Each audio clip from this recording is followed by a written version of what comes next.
Hey everyone, welcome to Property Lounge. And I am here, Paula Aponte. I'm sitting here in Central Florida. Where are you guys at?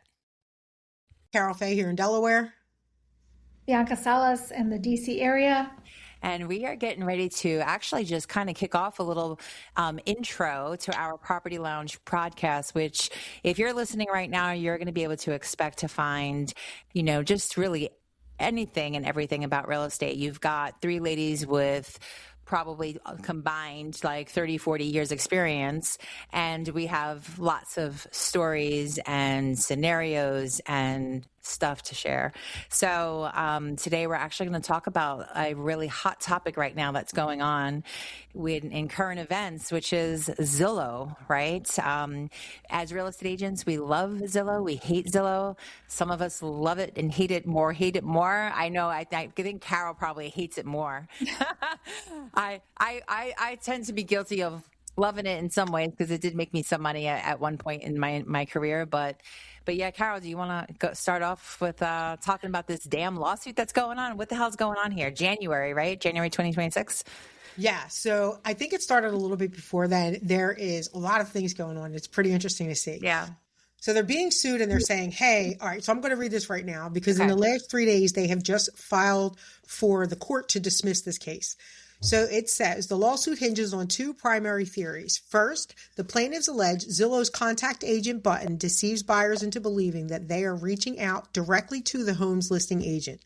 Instead, plaintiffs claim they are routed to the buyer side agents participating in the Zillow Flex program. Because these agents pay Zillow a portion of their commission from subsequent sales, plaintiffs argue the agents are less likely to negotiate their fees, which the plaintiffs hold can inflate home purchase prices. Zillow, and this is kind of comical, but Zillow stridently countered this theory, arguing it relies on a speculative chain of inferences without factual support. Girl, I can't even believe that they put that in writing, okay? You're literally saying, oh yeah, well, we just do that. We don't base it on factual. But okay, let me finish reading. The company noted that the listing agent identities are prominently displayed directly on the property page, so any reasonable consumer should have been able to discern that their partner agent who contacted them is not the listing agent. The company's legal team also emphasized that users must agree to the terms of use explicitly stating that they are connected with a partner agent and that Zillow may be compensated for facilitating that connection. Ooh. So that's probably the affiliated business disclosure agreement that buyers need to sign. Well, they got problems.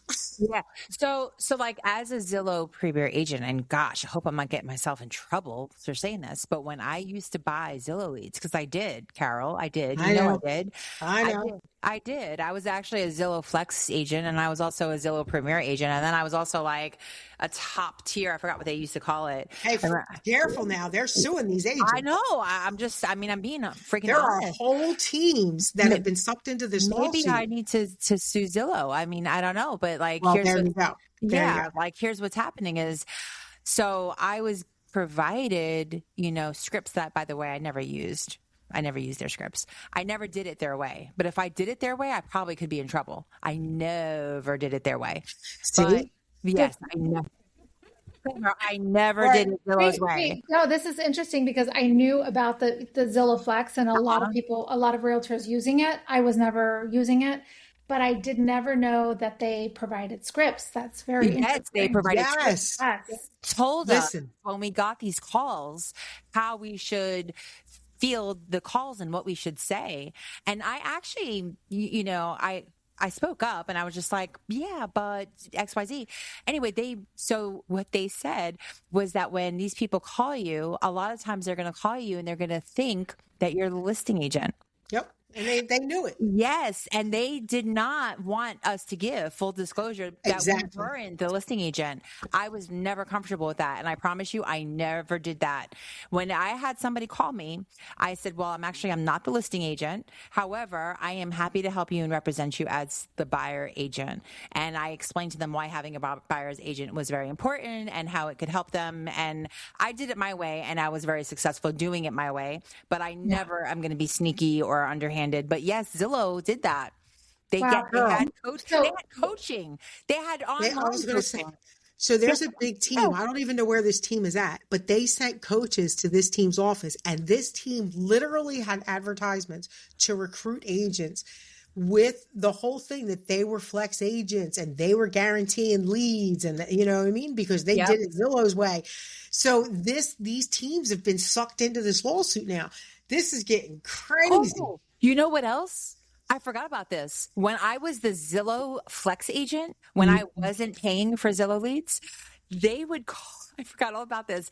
They had a person that worked for Zillow that connected the agent, the person and me on the phone. So like with Zillow, so for those listening who don't understand the difference, when you're a Zillow Premier agent, you're spending thousands of dollars sometimes a month for a zip code, right? For a zip code, and you're featured on a listings site. And the perception might be, if the buyer isn't savvy enough to scroll all the way down to see who the agent actually is, you are featured front and center to like, hey, if you want to head toward this home, call this agent, right? It doesn't say that you're the listing agent or anything like that. But you could get, if you're a new buyer and you don't know what's going on, you could think that, right? Fair enough. But with the Zillow Flex leads, I didn't pay for those. I paid for those if I closed a Zillow Flex lead, which, by the way, I never did. Okay, they sucked. But here's what happened. Zillow Flex leads were free on the front end. You paid if you closed, a referral fee to Zillow. But the Zillow was sort of like in the middleman. They had people that worked for Zillow, and they would call your phone. Oh, so they could record the whole call. Yeah, you were the first one if you were the first one who snagged the call, you answered it, and I'm like, hi, I'm Paula Ponte with, XYZ, real estate. And when I would speak to them, like 9 times out of 10, I swear to God, they said, oh, I thought you were, they said you were the listing agent, or I asked for the list. No, I asked for the listing agent and they connected me to you. That's what it was. I asked for the listing agent and they connected me and I would have to like break it to them. I'm sorry, I'm not the listing agent, and then kind of go into my spiel. But those lead such deception. So the flex was 35% that you had to pay? Yes, but I never closed one of those. So this is my thing with Zillow, because they're not a brokerage, right? Right. No, but they want to be. How are they able to collect? I've always wondered, how is it that they are able to collect a commission when they are not a brokerage? Yeah. So there's always been this Zillow loophole that nobody can explain to me, and I don't understand why they've always been able to collect a commission. Well, I'm not able to give anybody else anything because that's against the law, yet Zillow has carved out this little loophole for themselves where they can get 35-40% commission. They must have a broker. They must have a Zillow brokerage, because they have listings just like Open Door. They had like similar, like Zillow, just like the Open Door style. And I know they were Zillow listings. So I remember seeing Zillow during the crazy market. I remember seeing the blue and white Zillow for sale signs. I'm like, what? Oh, okay. Yeah. Okay. Yeah. So they have that loophole for sure. They don't advertise that like heavily that they are a brokerage company, because they know agents will really hate on them and want nothing to do with them. So they kind of keep that underneath the radar. That's why they're able to collect. Yeah. Okay. Yeah, they probably have a broker on the sideline in the background somewhere for that. Yeah. But at the end of the day, like, they got caught with their hand in the cookie jar. Okay? Yeah. Listen, mofo, you got caught with your hand in the cookie jar. We all see it. We all see the glass of milk sitting there in the napkin, and we all know you ain't Santa. Yeah. So we're going to need you to write a check, and let's keep it moving. Don't act like you did that shit. We all know it. Yep. Let's keep it moving. Yep. Let's course correct and let's go. Yes. Yeah. Yeah. Oh, well, listen, I got to read this again because this is great. I mean, talk about, this is what I call poetic, right? Poetic. Because this is fantastic. Yeah, let's hear This it. is fantastic. How do you actually admit in writing this? Like, I got to get my popcorn, Carol. I should have dude, got popcorn. You guys got wine. I should have got popcorn. it relies on speculative chain of inferences without factual support. That is the most beautiful shit I have read in a very long time. Inferences. Chew on that. Yeah. Right. Bro, that's romantic right there. That's what that is, boy. Wait, Carol, that's the difference between rape and romance. That's it. When I say there's the difference between rape and romance, that's is the most romantic presentation. Because they basically said, here's what they said. Listen, Your Honor. We base our findings on bullshit. But we need you to be okay with that. Is exactly what they just said. But they said it so eloquently. So eloquently. Just so beautifully. Are you kidding me? I don't know who wrote that, but I would love to shake their hand. That is so funny. That's how you effectively communicate in a romantic way. Like, beautiful. That should be I should frame that on my wall. Yeah. On the other hand, I mean, they kind of like have a monopoly, like with their website, right? They did. I'll give that to them. Mm-hmm. And also, they kind of had that whole process down packed, right? Like they knew exactly what they were doing. I'm going to tell you this, and this is like crazy, right? Because I come out of the auto industry. It go either way. They might just get dismissed because if they have a little disclosure somewhere and somebody didn't read it, well, it's on them. Well, no, you can't do that because, first of all, this is ambiguity. Okay, these are gaping, shining lights on areas of ambiguity that they're not going to get away with. Mm-hmm. You are intentionally deceiving the public by saying this is the listing agent, connecting them to the phone, and then people are like, well, I thought you were the listing agent. This isn't one agent saying this. This isn't 100 agents saying this. This isn't 1,000 agents saying this. You are in the thousands of agents that are all in agreement this is what they were taught. Mm-hmm. You are intentionally steering the public. Yep. And you have been caught with your hand in the cookie jar. I would be more impressed if they stood up and said, hey, listen, we made a huge mistake. Like anybody else, we saw the money, we saw the possibilities, we went about it in the wrong direction. We want to pay our fine, make the corrections, and keep moving forward. Mm-hmm. But instead, they're going to drag it through courts, but they say any publicity is good publicity, right? That's true. We'll see. Sometimes I know like random fun facts. Random fun facts. Yeah. Paula's random fun fact moment. Yeah. So I'm going to share a random fun fact. So do you know how Zillow came to be? No. So the owner of Zillow started Expedia back in the day. Really? Oh. Yep. Started Expedia, and then they sold Expedia. And then when they sold Expedia, they decided they wanted to do something with real estate. And they said they were trying to figure out what was missing with real estate. Right. So what they discovered that was missing is agents controlled how consumers can find out values of houses. Right. So essentially, from the beginning and the development of Zillow, they wanted to take control away from real estate agents. That was their motive. Well, here's the thing. Right from jump.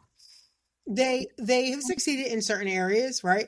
But at the end of the day, when you stand back and you look at it from a public's perspective, they can have all the intentions they want. Their delivery was flawless because they hit an area for consumers that the MLSs are not hitting. They have a very dynamic website with big, beautiful pictures, additional information, and people love this stuff. Yeah. Right. So why are our MLSs still running on like this analog appearance? I know. Like you're outdated. Like you have, and they never stopped and refreshed it. Well, that's really I wouldn't say that they have the best platform as of now. For example, I love Homes.com. Their household name, much better. But like I said, they were the first ones, and they still have a stronghold. They have a monopoly. Yes. You meet with sellers, and they still refer to the Zestimate. You're like, what? Yes. Yes. Like, don't you know how that works? Right. So listen, the next time, like, give or take, this is a lot. Listen, the next time they talk to you about a Zestimate, you have to here's your answer. You have to understand, Zillow relies on speculative chain of inferences without factual support. Here. That's so funny. So that I could say it on my next listen. Yeah. So that's what you have to do. You just have to be like, hey, listen, man, in their own words, Zillow relies on, right? And just like providing their own. That is so Are you kidding me? That is hilarious. That was smart. Okay. I'm going to write that down too. I'm telling you, that is the best shit I've heard in so long. I have been immersed in a world of people who have no idea how to communicate. It is so refreshing to read something so eloquently written. Yeah. I mean, I'm over the moon. I want to shake this person's hand. The speculative chain of inferences without make a good tattoo. I mean, you could use that for anything. Anytime somebody wants to come at you, you just be like, speculative chain of inferences. Yeah. I mean, listen, do I really need to say anything else? Yeah. That is awesome. That is fantabulous. Yeah. That's fantastic. Bravo, Zillow. Bravo, Zillow. Yeah. Bravo. Here's the thing. I know that Zillow is going to be hearing this podcast, and we're going to be in deep shit. Listen, Zillow right here. I don't mess with Zillow. You know, they just send another email in my thing right here. What did it say? Something about like, oh, this zip code is available. I'm not going to pay. I do not do 100% of the work for 65% of the money. Yeah. Yeah. Period. Yeah. Well, it wasn't. I don't. When I paid for it, it was, what was it? It was 25%. Okay. Yeah. I don't do 100%. Well, no, I have in a couple of instances, but like far and few between. I actually turned down working with somebody just last week. Yeah. Over. I said, I'm not. No, absolutely not. I don't do 100% of the work for 65% Carol, of the money. When I did it, I kind of looked at it as a referral system. You know, I would give a referral fee to another agent that provides me with a lead, and that's how I looked at it. I'm like, well, they're not an agent, but they are a household name, and they are a referral source for leads, and so that's why I did it. And like I told you guys, I made my money on it, except for Zillow Flex, which absolutely sucked. Was it very deceptive? Yes, and I wasn't deceptive. The platform is deceptive, 100%. Right. I totally agree with that.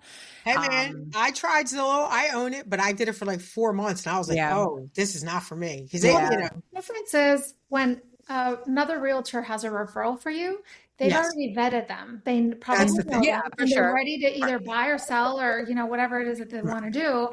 And you want to also keep that relationship with the other realtor. Exactly. So you could do it in that sense. Yeah, absolutely. You can. That's a whole different scenario. No, it's true. Right. That's what I'm saying. I have taken a couple referrals from other agents for like other areas. And no, absolutely not. I'm not doing that. I'm not. No, yeah. I'm not desperate. I'm never going to be desperate enough to let you get a free ride on my work. Absolutely not. Because you had the lead. Why are you even looking for that lead? Yeah. A realtor would have got that lead if you hadn't been out there trying to fish for it. You need a desperate agent. I'm not for you. Yeah.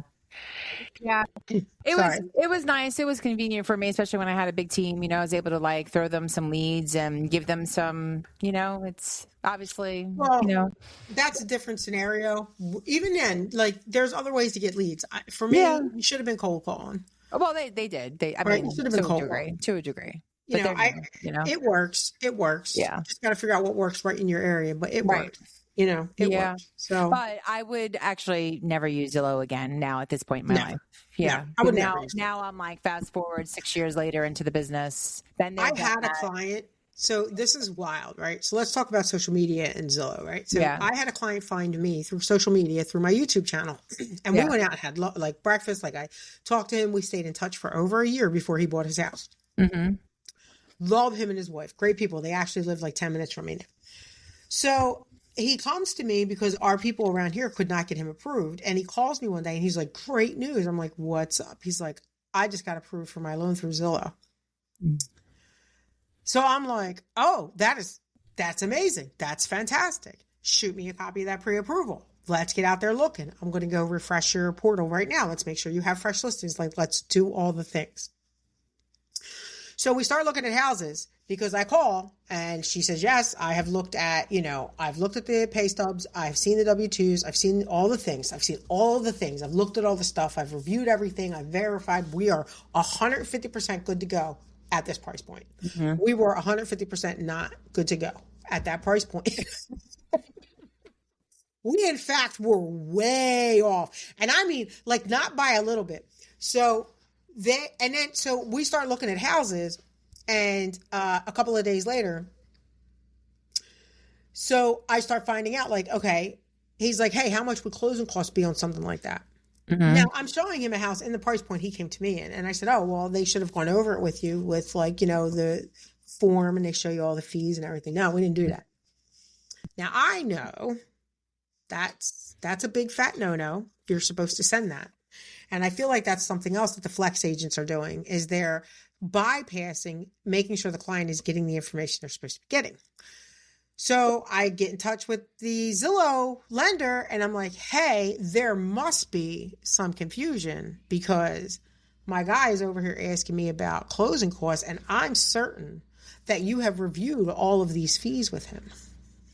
You know what I'm saying? Next thing I know, boom, he had that in his inbox. But why did I have to make that call? Mm-hmm. So, and I had to tap dance around this because I don't want my buyer to not get his loan. Mm-hmm. Right? But at the same time, I am not comfortable answering questions that are not in my purview, so to speak. Because I really don't know what she's basing anything on at this point. So through conversation with him, I find out that, obviously they've reviewed all his assets and they've done all these things. Her price point included all of his cash. Okay. And did not include any of their fees. Oh, gosh. So when it was said and done, and I was finally able to get to like that nitty gritty. What does he actually need? Because it was a game of chase to do this. Like I felt like I was in a Tom and Jerry situation. Mm-hmm. We literally ended up having to lower what he was looking at by $100,000. Oh my gosh. Right? $100,000. And here's the thing. I told him, I looked my client in his face. I said, listen, that's enough money. We can do this. We have to pivot. We're going to have to make some adjustments in like what the plan was, but we 100% could do this. And 35 days later, we closed on a property or something like that, right? We found him a fantastic property with a house that some love, like whatever, but we got it done because he needed this for his family. Baby number 4 is on the way. Mm-hmm. We need space. Yeah. And if they, and I knew at this point, if Zillow can actually get this loan to go through, we're good. Right. Because him and I had, we had those conversations. Right. Yeah. And he's a really smart businessman, which is amazing. So we were able to quickly pivot, which made that part really nice. But yeah, Zillow set this Zillow 100% set this man up for a fall. Had it been an agent who didn't fully understand how the money works, this might not have ever been caught until he was at the settlement table, and he would not have bought this house. Mm-hmm. And was that your only experience with Zillow loans? That's my only experience with Zillow loans. And it was at the end of the day, when he went to the settlement table, it was his entire closing costs were never fully, it was off by $17,000. Wow. Girl, $17,000. No. I'm with you. Terrible. But let me tell you, my client was signing that paperwork. He didn't want to hear it. He was buying that house. He was buying that house. Wow. He was buying that house. And he got it. And it was off by 7,000. Maybe I don't want to exaggerate. I would have to go back and look. I don't want to exaggerate. 17 is more. But it was no, because there was a $5,000 fee that was never disclosed to him. There were points that were never disclosed to him. That's illegal. Like that's straight up illegal. 100%. Everything in this process was ridiculous. And they completely ignore you. At one point, they found something that came up in his title search that he had to handle. They completely stop answering your calls when they think it's a dead deal. So you got this client out here jumping through hoops, and he went and did it, and he handled whatever that was, whatever had to get paid, got cleared. He did what had to be, and then all of a sudden they'd answer the phone on the first ring again. It was wild. It was Wild. That is not okay. It was Yeah, not, that's crazy. nothing in that. That, I would never refer that is somebody, not first of all, and then okay. they're like, oh, make sure you send me referrals. Never in the history of the world is that going to happen. That's insane. Oh, you know what I said to her? I said it was a woman. I said, oh, is that reciprocal? Oh, okay. Wow. You know what I mean? Is that reciprocal? What do you mean send you referral? Yeah. You sending me referrals? Send you Insane. referral. The audacity, girl. Please. I Yeah. can't with these people. That's crazy. Was Yeah, your that's my client not experience willing abroad. to try to get pre-approved with another lender? Yeah, he spent a year and a half trying to get pre-approved. So Zillow was the only one who would do it? Zillow was the only one that would get him approved. But here's the thing. Now that I've gone through the transaction with him, I wonder how many of them it was because they didn't have to tell him what came up on the title search. Right. You know what I mean? They right away looked at that and like felt defeated, not knowing that he had resources to take care of things. Because why? Oh, because he also has a business account. Because he also owns his own business. So just like we all have our money in the big, you know what I mean? Yeah. So there definitely were some conversations that should have been had a little differently, but I mean, that's part of life, right? You can't win them all. Yep. So Zillow got that one. But I mean, they were just, and I thought to myself, if that was me, right? I'm losing my license. You know, we're getting sued for steering. You know what I mean? But Zillow, that's okay. No, it's not Zillow. Isn't that what is that, Bianca? Like not disclosing this? Is that part of like the RESPA law? Like with because you're a lender too, right? I mean, what is that? Is that I had my loan officer license, Okay. but I do not. I never had time to really do anything. Really dive into it. Yeah, but there's all kinds of consumer protection laws because of that. Yeah. And I don't. Listen, they didn't file. I had two recent. I've had so the 3 crazy lender experiences. That was one. Another one was I was at a closing. I represented the seller. The buyer was there. I was there. The seller's there. Buyer's agent, lender, crickets. So me and the buyer chopped it up. Oh no, the seller wasn't there. I was on a power of attorney for the seller. So it was just me and the buyer in the room. So we're just chopping it up. The attorney's sitting at the end of the table. We're waiting for everybody else, but he's going through the preliminary stuff with the buyer, even though the agent's not there yet. And I'm reading over the stuff for the seller, whatever. And this guy starts asking questions. So I'm just, going back and forth. Now, if you remember, as my girls, I had to become a mortgageologist when I had all them issues with my house, right? So this guy's asking some questions. And he starts asking about the escrow account. And he had a lot of questions about the escrow account. So red flag number 1, why is this client sitting at the settlement table and has all these questions about the escrow account, right? So I start talking to him about it. And at this point, like the agent and the lender come in and they're standing there talking. And him and I are just kind of finishing our conversation. And I said listen, by law, they're not allowed to have more than 1/6 of what you need in the course of a year in the escrow account. The lender, that's not true. And when I tell you my man said that with his whole chest, he was like, they're allowed to have only 2 months. Why does this lender not know that 1/6 is the same as 2 months in the measurement of time that we are speaking about? It's called math. Yeah. Right. So Your now, man, as big as his chest was just not very smart up in there. listen, and like with his whole chest. And so now I'm sitting, and the buyer's looking at me, and now this is me, okay? I got 4 seconds to process. So I process all this, and I look at the attorney, and the attorney looks at me. So now the attorney has made it very clear that the attorney knows this fool's wrong. And I'm sitting there looking at the attorney, and the attorney's looking at me like, are you going to blow up, or are we cool? Because I just want to do my closing, right? Because the attorney doesn't want no part of this beef. And I'm looking at the buyer, and I'm there representing the seller. I'm there representing myself. I'm there representing the brokerage. And I just looked at that guy, and I said, you really should just go and read that law for yourself. Yep. And so that's like lender concern number 2. And that was wild to me. Yeah. And I really do hope that I get to cross paths with him one day, because I'm going to get away to slide that dude a copy of the law. Totally see you do that too, Carol. Yeah. You know what I mean? And there was a third one that I recently had with a lender. I don't even remember what it was, because that one just sent me. That's not true. First of all, sir, It's giving little D energy. Bring it down. Bring it. Oh my gosh. I mean, it is. Yeah. And was dead wrong. And then says, I've been doing this for 20 years. Sir. What? Sir, you have been doing this for 20 years and you never actually stopped and realized or learned or read the law for yourself to figure out that 1/6 is in fact not only the correct answer, okay, as 2 months, but saying it 1/6 is the exact language that is used in the law that is written about your job. Yep. Sir, that's not my job. I was not supposed to have to explain to your client how the escrow account works. Just saying. That is hilarious. Yeah. That was quite the experience. Yeah. And I recently saw a post on Facebook, girl. The things I see sometimes I just and he was doing something with another agent, and I was just like,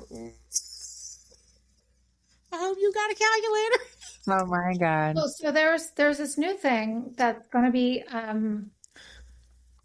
it's a new requirement starting March 1st. Are you aware of this? Hold Wait, on. I am. I'm finding it. I'm finding it. She's digging into her brain.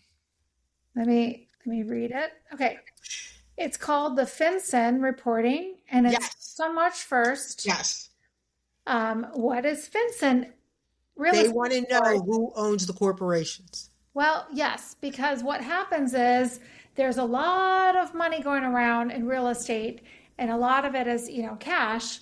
And when you are subject to a mortgage, well, you have to provide all your documentation. When you're buying cash, there hasn't really been any documentation as to, where this money comes from. So the U.S. Treasury, is, let me just read this. The real estate report is new federal anti-money laundering report. That's right. With the U.S. Treasury, FinCEN, for certain residential real estate transfers starting in March 1st, 2026.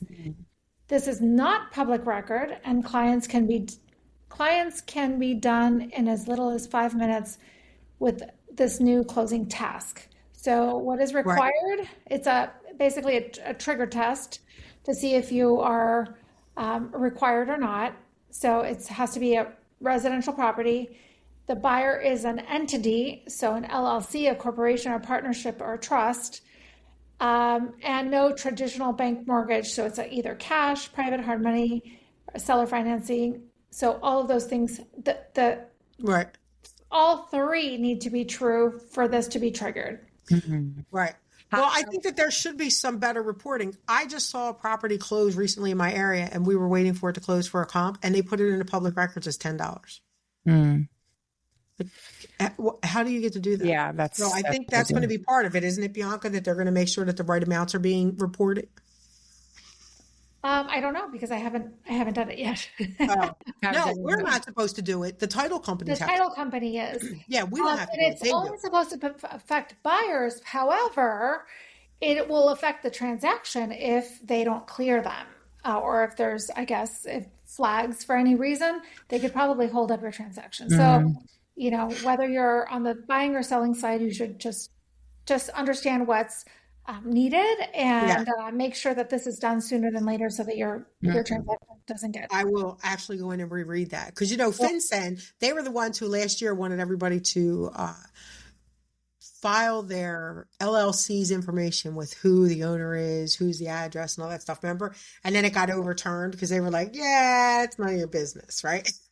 So it got overturned. Oh. This is the same entity that's now saying, "Hey, you got to go in." So they're trying to clean that up. I get it, but it could have been there. But there was a more efficient way to go about this. It's unfortunate that they're taking the long road. You know what I mean? They're going to take like everything else. We're just going to take the long road. Yeah. But here in Delaware, sometimes it is like the Wild West. I had a client. We were selling their house. They had a driveway with the house. 30 years prior, they purchased that portion to build their driveway from the neighbor.